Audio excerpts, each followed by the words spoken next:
नमस्कार, आप देख रहे हैं सेल टीवी और मैं हूं आपके साथ विजेता घोष। आइए करते हैं खबरों की शुरुआत। सबसे पहले नजर डालते हैं आज के मुख्य समाचार पर।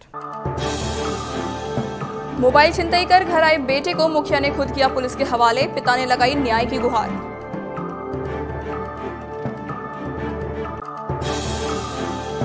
इक्कीसवीं सदी में भी अंधविश्वास के नाम पर नहीं थम रहा अपराध, नौगछिया में डायन कहकर महिला को चाकू मार किया जख्मी। कहलगांव एनटीपीसी का ऐश डाइक टूटने से खेतों में फैला राख युक्त पानी, आक्रोशित किसानों ने प्रबंधन के खिलाफ जमकर किया हंगामा। टीएमबीयू में 23 नवंबर से होगी क्लासरूम टीचिंग, 8 महीने के बाद खुलेंगे कॉलेज और पीजी विभाग।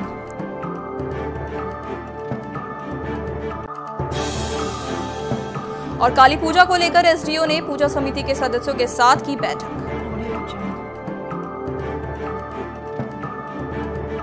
अब खबरें विस्तार से। अपने औलाद की हरकतों से परेशान होकर मुखिया दंपति ने खुद अपने बेटे को शनिवार की शाम पुलिस के हवाले कर दिया। मामला भागलपुर के हबीबपुर थाना क्षेत्र का है।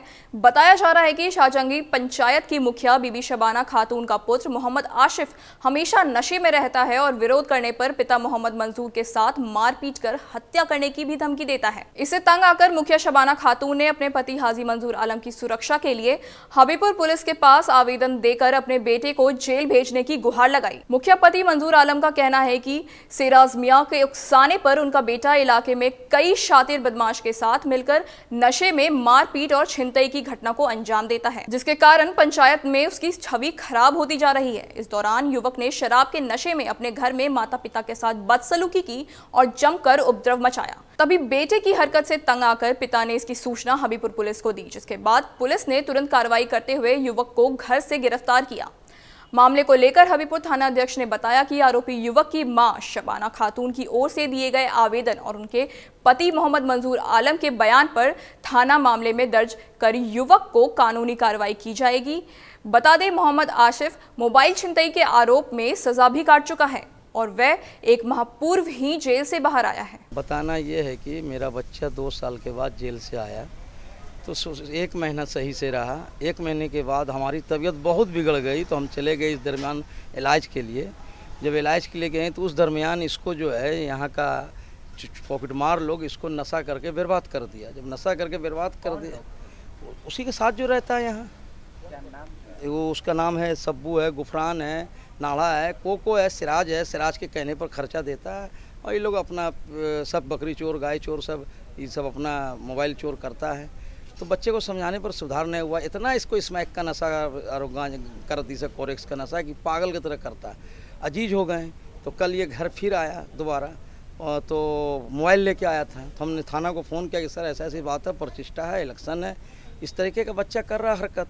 तो उन्होंने कहा कि ठीक है, तब बच्चे को तो ये फिर दोबारा मोबाइल लेके आया चोरी का। अंधविश्वास के नाम पर अपराध थमने का नाम नहीं ले रहा। मामला नौगछिया पुलिस के जिला इस्माइलपुर थाना क्षेत्र के छोटी परबत्ता गांव का है, जहां एक महिला को चाकू मारकर गंभीर रूप से जख्मी कर दिया गया, जिसे इलाज के लिए तुरंत ही भागलपुर के मायागंज अस्पताल में भर्ती कराया गया। डॉक्टर ने महिला की हालत को गंभीर बताया और तुरंत ही इलाज के लिए अस्पताल ले गए। अस्पताल में जख्मी महिला के पुत्र पप्पू हरिजन ने अपने चाचा प्रदीप हरिजन पर आरोप लगाते हुए बताया कि उसकी मां को लगातार उसके चाचा डायन कहकर प्रताड़ित कर रहे थे। इसी बात को लेकर रविवार को विवाद बढ़ गया और चाचा ने मां के साथ उसे भी चाकू मारकर जख्मी कर दिया। हुआ कि पहले वो गाली गलौज दे रहा था, मेरा चाचा ने हमारा गाली गलौज दे रहा था। तो हम उस जगह खड़े थे। खड़े रहने के बाद हम वहाँ आए तो बोलता है कि तुम्हारा माँ ने डाइन का, तुम्हारा माँ ने भूत लगाता है, हमको ऐसे वैसे करता है, तुमको माँ ने सताता है। इसलिए हम बोले कि भैया हमारा माँ क्या कर रहा है जो आपको कुछ कर रहा है, हम लोग को तो पता नहीं है। तो कहता है नहीं तुम्हारा माँ डाइन है। इसलिए बस हम बोले कि कैसे तुम साबित कर दिए कि मेरा माँ डाइन है, भूत लगाता है, ये करता है, वो करता है। कहलगांव एनटीपीसी से एक बड़ी खबर सामने आ रही है। रविवार की सुबह 3D ऐश डाइक तटबंध टूट गया, जिससे आसपास के आधा दर्जन किसानों के खेत में राख युक्त पानी बह गया। बता दें, शनिवार की सुबह एनटीपीसी कहलगांव परियोजना के नवनिर्मित 3D ऐश डाइक का लगभग 100 मीटर तक बांध पानी के दबाव से बह गया। एनटीपीसी की सभी इकाई से निकलने वाली राख को 3D ऐश डाइक में डाला जा रहा था, तभी ऐश डाइक में राख और ओवरफ्लो होते ही पूर्व और दक्षिण किसानों की सैकड़ों एकड़ की रोही की फसल बर्बाद हो गई। ये देख सभी किसान एनटीपीसी के सामने प्रबंधन के खिलाफ हंगामा करने लगे। किसानों ने बताया कि 3D ऐश डाइक के निर्माण में काफी लापरवाही बरती गई थी। पूरे तटबंध को सिर्फ राख से बनाया गया था और बालू और मिट्टी तो दी ही नहीं गई थी। तिलका मांझी भागलपुर विश्वविद्यालय के कुलपति डॉक्टर अजय कुमार सिंह ने शनिवार को अधिकारियों के साथ बैठक कर शैक्षणिक और प्रशासनिक कार्यों की समीक्षा की। बैठक में कुलपति ने कई अहम निर्णय लिए। वहीं सभी की सहमति से निर्णय लिया गया कि 23 नवंबर से विश्वविद्यालय के सभी कॉलेजों और पीजी विभागों को ऑफलाइन वर्ग संचालन का कार्य शुरू कर दिया जाएगा। इस दौरान वीसी ने कहा कि ऑफलाइन वर्ग संचालन में कोविड-19 के गाइडलाइंस और मानकों का पूरा ख्याल रखा जाएगा। सोशल डिस्टेंसिंग और कोविड से बचाव के नियमों को ध्यान में रखकर कक्षाएं चलेंगी। साथ ही यह भी निर्णय लिया गया कि पीजी सेमेस्टर 4 के छात्र अब 12 नवंबर तक बिना विलंब शुल्क के फॉर्म भर सकते हैं। बैठक में निर्णय लिया गया कि 1 अप्रैल 2020 से 30 नवंबर 2020 तक छात्रावास शुल्क माफ कर दिया गया। हालांकि यह निर्णय केवल इसी सत्र के छात्र छात्राओं के लिए मान्य होगा। वहीं विश्वविद्यालय के जनसंपर्क पदाधिकारी डॉक्टर दीपक कुमार दिनकर ने बताया कि बीएड पार्ट 2 सत्र 2018 से 20 की परीक्षा में शामिल छात्रों को एमएड में ऑनलाइन अप्लाई करने की अनुमति प्रदान करने का निर्णय लिया गया है और एमएड पाठ्यक्रम में ऑनलाइन अप्लाई करने की तिथि 10 नवंबर से बढ़ाकर 15 नवंबर तक कर दिया गया है। भागलपुर सदर एसडीओ कार्यालय परिसर में काली पूजा को लेकर काली महारानी महानगर केंद्र महासमिति और शांति समिति के सदस्यों के साथ बैठक आयोजित की गई। एसडीओ आशीष नारायण की अध्यक्षता में आयोजित बैठक के दौरान पूजा समिति के सदस्यों और मेडपतियों ने कोविड-19 और सरकारी गाइडलाइंस का पालन करते हुए पूजा की बात कही, जबकि प्रतिमा विसर्जन को लेकर प्रशासन से मुसरी घाट पर कृत्रिम तालाब की संख्या बढ़ाने या गंगा के केछाड़ वाले क्षेत्र में विसर्जन की अनुमति देने की मांग की। एसडीओ ने कहा कि परंपरा का निर्वाह करते हुए कोरोना से बचाव का ध्यान रखना आवश्यक है, जिससे किसी तरह की समस्या या अव्यवस्था की स्थिति उत्पन्न ना हो सके।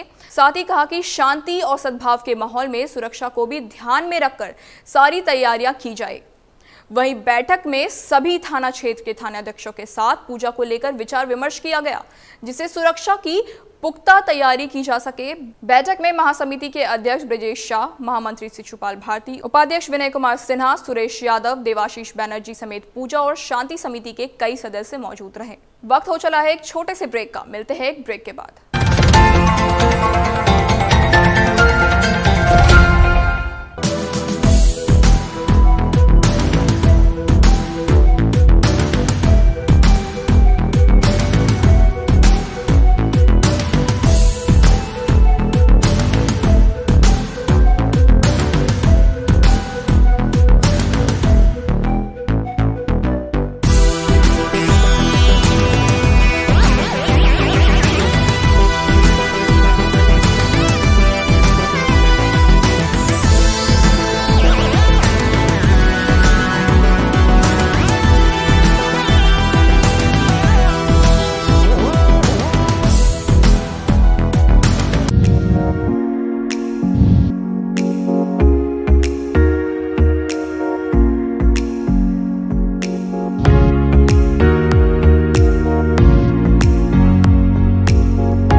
मन की उदासी, नस, सिर दर्द, हिस्टीरिया, पागलपन, मिर्गी, अनिद्रा, सेक्स रोग एवं नशा जैसे पुरानी शराब, गांजा, भांग, ड्रग्स एवं किसी भी प्रकार के पुराने नशे के इलाज हेतु संपर्क करें भागलपुर स्थित आनंद क्लिनिक, जो consultant neuropsychiatrist, sexologist, de addiction therapist के मशहूर डॉक्टर ऋषि आनंद की देखरेख में किया जाता है। अत्याधुनिक सुविधाओं से लैस इस अस्पताल में ईईजी, ईसीटी एवं एमबीटी के साथ साथ मरीजों के भर्ती हेतु 24 घंटे एसी, नॉन एसी, जनरल एवं स्पेशल वार्ड की सुविधाएं उपलब्ध है।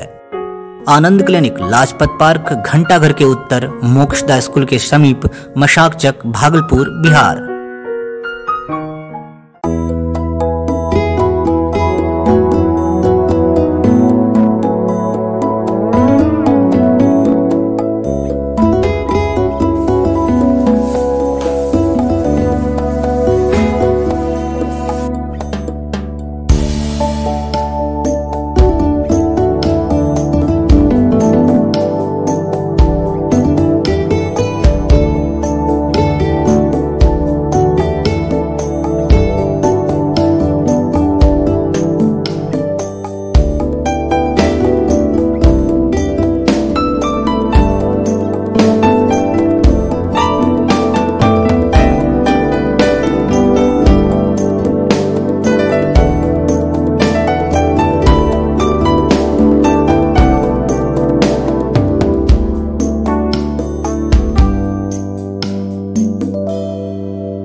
ब्रेक के बाद एक बार फिर से आपका स्वागत है। बढ़ते हैं अगली खबर की ओर।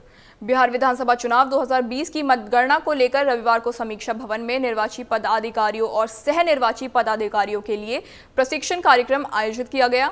जिला निर्वाचन पदाधिकारी सह जिला अधिकारी प्रणव कुमार, DRDA निर्देशक प्रमोद कुमार पांडे और जिला उप निर्वाचन पदाधिकारी श्वेता कुमारी की मौजूदगी में जानकारी दी गई। इन दिनों पुलिस जिला नौगछिया से लगातार लूट की खबर सामने आ रही है। नौगछिया के शांति ट्रेडर्स से चोरों ने 50,000 नकदी समेत एक लैपटॉप की चोरी कर ली। संस्थान के संचालक मोहित कुमार ने नौगछिया थाने में लिखित आवेदन देकर मामले की FIR दर्ज कराई। वहीं मामले की छानबीन में पुलिस जुट गई है। मोहित कुमार ने बताया कि 6 नवंबर की आधी रात को चोर ने घटना को अंजाम दिया। चोर ने नगद राशि समेत लैपटॉप भी चोरी कर लिया है। बताया जाता है कि 2 दिन पहले भी उसी चोर ने दुकान से एक हेलमेट चोरी की थी। तभी CCTV के रिकॉर्ड को खंगाला गया तो उसमें चोर स्पष्ट रूप से दिखाई दे रहा था। नौगछिया बाजार में आए दिन चोरी की घटना अब आम हो गई है। लोगों का आरोप है कि पुलिस मामले की प्राथमिकी तो दर्ज करती है लेकिन मामले का उद्भेदन नहीं कर पाती। नौगछिया थाना अध्यक्ष अमर विश्वास ने कहा कि मामले की छानबीन की जा रही है और जल्द ही चोर को गिरफ्तार कर लिया जाएगा। भागलपुर मेडिकल कॉलेज परिसर में किशोर न्याय अधिनियम 2015 एवं लैंगिक अपराधों से बालकों का संरक्षण अधिनियम 2012 के विधिक प्रावधानों को लेकर संवेदीकरण सह जागरूकता कार्यक्रम का आयोजन किया गया। पटना उच्च न्यायालय के निर्देश पर जिला एवं सत्र न्यायाधीश सह जिला विधिक सेवा प्राधिकार के अध्यक्ष अरविंद कुमार पांडे, जिलाधिकारी Pranav Kumar, SSP Ashish Bharti, TBA chairman Abhaykant Jha, Naugachhia SV Swapna ji Meshram समेत कई न्यायिक पदाधिकारी ने भागलपुर न्याय मंडल द्वारा आयोजित कार्यक्रम का शुभारंभ संयुक्त रूप से किया। इस दौरान जुवेनाइल जस्टिस एक्ट और पॉक्सो एक्ट के महत्व पर चर्चा करते हुए संबंधित बातों की जानकारी भी दी गई। जिला विधिक सेवा प्राधिकार की अवर न्यायिक सह सचिव रूपा कुमारी ने कहा कि पॉक्सो और जुवेनाइल एक्ट की जानकारी छात्र छात्राओं, बच्चों और प्रशासनिक अधिकारियों के साथ बुद्धिजीवियों तक पहुंचाने के उद्देश्य से जागरूकता कार्यक्रम आयोजित किया गया। वहीं सब जज 1 और CJM फर्स्ट प्रवाल दत्ता ने कहा कि बच्चों के अधिकार, कानून और उनके खिलाफ होने वाले अपराध पर रोक लगाने के लिए कार्यक्रम में जानकारी दी गई, जबकि बच्चों द्वारा किए जाने वाले अपराध पर भी चर्चा कर जागरूक किया गया। इस मौके पर फैमिली कोर्ट के प्रधान न्यायाधीश हेमंत कुमार, मेडिकल कॉलेज के प्राचार्य डॉक्टर हेमंत कुमार सिन्हा समेत काफी संख्या में न्यायिक पदाधिकारी, अधिवक्ता और छात्र छात्रा मौजूद थे। ऑनरेबल हाईकोर्ट के दिशा निर्देश के आलोक में किया जा रहा है। ये लगभग आज के दिन सभी जिलों में ऐसा ही प्रोग्राम करने का निर्देश प्राप्त हुआ था।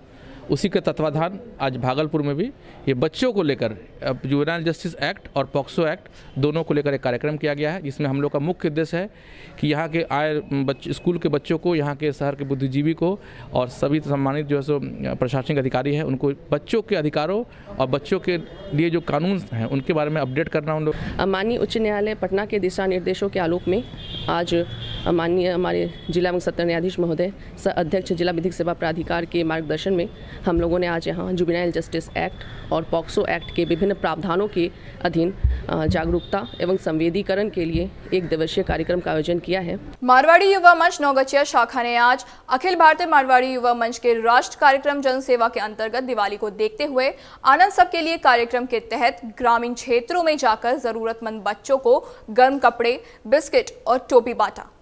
अध्यक्ष विकास चिरानिया ने बताया कि शाखा में आने वाले दिनों में भी ठंड को देखते हुए इस तरह की कार्यक्रम को आयोजित करती रहेगी। इस दौरान कार्यक्रम संयोजक दीपक मावंडिया, नवनिर्वाचित अध्यक्ष विकास चिरानिया, उपाध्यक्ष बालकृष्ण पंसारी, प्रीतम चिरानिया समेत कई लोग मौजूद रहे। सदगुरु सदाफल देव विहंगम योग संस्थान की ओर से संत प्रवर विज्ञानदेव महाराज के 41वें जन्मोत्सव के अवसर पर रविवार को गंगा घाट के समीप रक्तदान शिविर का आयोजन किया। रक्तदान शिविर में काफी संख्या में लोगों ने रक्तदान किया। संयोजक गौतम राय ने कहा कि जनमानस की सेवा और जरूरतमंदों को रक्त उपलब्ध हो, इसके लिए रक्तदान कार्यक्रम आयोजित किया गया। इस मौके पर संस्था के कई सदस्य और रक्तदाता मौजूद रहे। संत प्रवर विज्ञानदेव जी महाराज जो हमारे सदगुरु उत्तराधिकारी पद पर वर्तमान में सम्मानित किए गए हैं, उनके जन्म 41वें जन्मदिन के महोत्सव पर पूरे विश्व में विराट लेवल पे हमारा रक्तदान कार्यक्रम चलता है, जो जनमानस के कल्याण हेतु समर्पित है। चलते चलते एक बार फिर से नजर डालते हैं आज के मुख्य समाचार पर। मोबाइल छिनतई कर घर आए बेटे को मुखिया ने खुद किया पुलिस के हवाले, पिता ने लगाई न्याय की गुहार।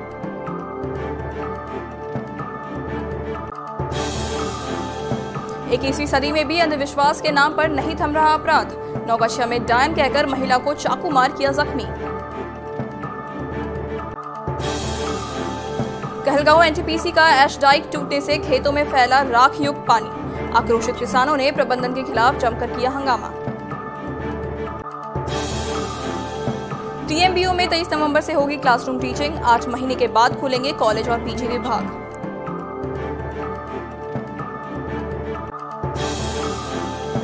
और काली पूजा को लेकर एसडीओ ने पूजा समिति के सदस्यों के साथ की बैठक। इस बुलेटिन में बस इतना ही। नमस्कार।